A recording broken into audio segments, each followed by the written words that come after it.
কি খোল দাঁড়া দাঁড়া, এটা কি বারবিকিউ থেকে এনেছি। এটা হচ্ছে ভিনিগার আর সস। তোমার সে তুমি একটু খোলো তো, আমি দুটো হাত কিছু করবো।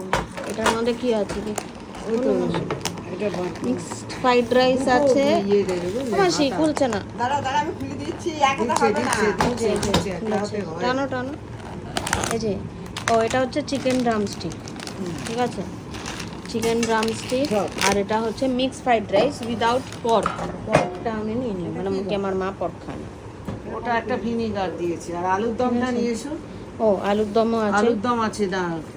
আলুর দম হবে ফ্রাইড রাইস বলে, কিন্তু মিক্সড ফ্রাইড রাইসের সঙ্গে কি আলুর দম খাওয়া উচিত? হয় যে আলুর দম সবসময় দেবো। দাঁড়া দাঁড়া, আগে আনতে দে। আর বললাম না আমি দেবো, রাখ ফেরত রাখ। এই যে আলুর দম আসছে।